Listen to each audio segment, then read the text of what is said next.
திருச்சிற்றம்பலம். ஹர ஹர நம பார்வதி பதயே.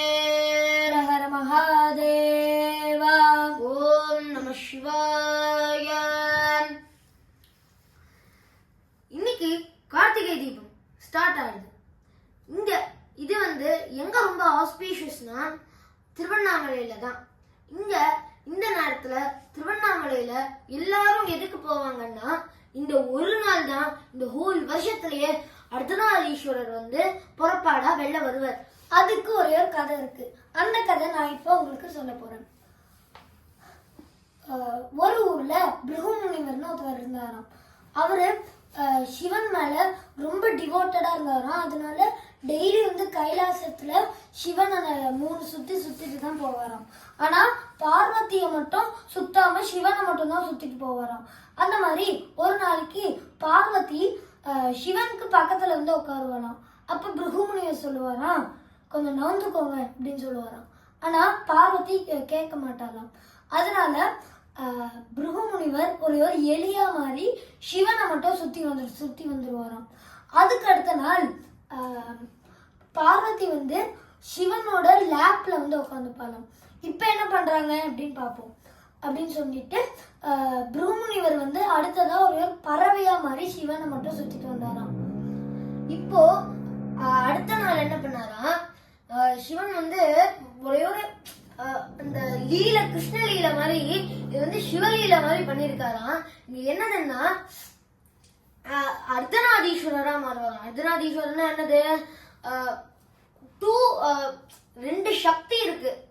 இந்த காஸ்மோஸ்ல 2 சக்தி உருவாச்சு. முதல்ல உருவாகின 2 சக்தியும் இதுதான். இந்த பிக் பேங் தியரி அப்படிலாம் சொல்றால, அப்போ என்ன ஆச்சா, இந்த காஸ்மோஸ் ஃபர்ஸ்ட் உருவாகும் போது முதல்ல சிவன், அதுக்கப்புறமா பார்வதி, இவ 2 பேர் தான் அதுல ஃபார்ம் ஆன 2 சக்தியாம். சிவன் தான் சக்தி, அதாவது இந்த மாஸ்குலைன் பவர். ஃபெமினைன்னா காடஸ் ஆஃப் லவ்னு சொல்லுவார்ல. Emotions and strength make up a very good person. So இப்போ என்னாச்சா, இந்த 2 சக்தியையும் சேர்த்து சிவன் ஒரு ஃபார்ம் எடுப்பாராம். ஒரு பக்கம் பார்வதி, ஒரு பக்கம் சிவன். இந்த 2 பக்கமும் இருக்கிறதால என்ன நினைச்சாலாம் பார்வதி, இப்போ எங்க 2 பேரையும் சேர்த்து தானே இவர் எங்க 2 பேரையும் சேர்த்து தானே சுத்தணும் அப்படின்னு நினைப்பாங்க. இப்போ பிருகு மகரிஷி என்ன பண்ணாராம், ஒரு பம்பிள் பீ, இத்தினூண்டு ஒரே பம்பிள் பீயா மாதிரி சிவனை மட்டும் இப்படி சுத்திட்டு இப்படி வந்துட்டாராம். சிவனை மட்டும் இப்படி சுத்திட்டு இப்படி வந்துட்டாராம். இங்க என்னன்னா, இது பம்பிள் பீயா இருக்கிறதால என்ன பண்ணாராம், அவரால் சுத்த முடியாதுல, பாதியா இருக்கால, அதனால நடுவுல ஒரு ஓட்டையை போட்டுக்கிட்டு இந்த பக்கமா இப்படி பாதியா இப்படி பைசெக்ட் பண்ணிக்கிட்டு அப்படியே ஒரு சிவனை மட்டும் சுத்தி போனாராம்.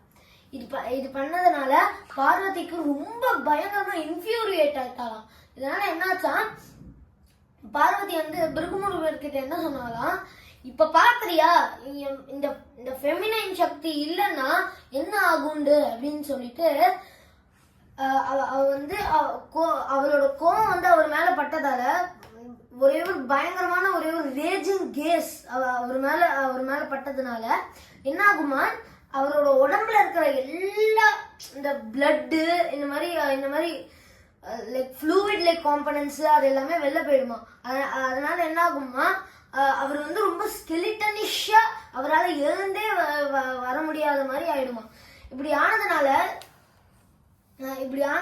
அவர் என்ன பண்ணுவாராம், சாரி, நான் உங்க 2 பேரையும் தான் சேர்ந்து சுத்தி இருக்கணும், எனக்கு தெரியல, அப்போ 2 சக்தியுமே ரொம்ப ஈக்குவல் இம்பார்ட்டன்ஸ் அப்படின்னு சொல்லிட்டு அப்பத்துல இருந்து அன்னில இருந்து அவர் 2 பேரையும் சுத்தி வருவார்.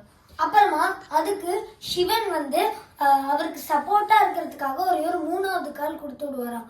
அதனால நீங்க சம்டைம்ஸ் பாத்தீங்கன்னா அந்த கோவில்ல இருக்கிற ஆர்கிடெக்சர்ல எல்லாம் ஒரு முனிவருக்கு 3 கால் இருக்கிற மாதிரி இருக்கும். அது இந்த பிருகு முனிவர் தான். இந்த தீபத்தினால 3 நாளா நம்ம கொண்டாடுறோம். ஃபர்ஸ்ட் பரணி தீபம், அது நேத்திக்கு. இன்னைக்கு அண்ணாமலையார் தீபம். அது இன்னைக்கு. நாளைக்கு விஷ்ணு தீபம். இந்த 3 தீபமும் ரொம்ப முக்கியம். ஞாபகம் வச்சுட்டு நல்லா கொண்டாடுங்க. Happy Karthigai Deepam friends. Bye bye.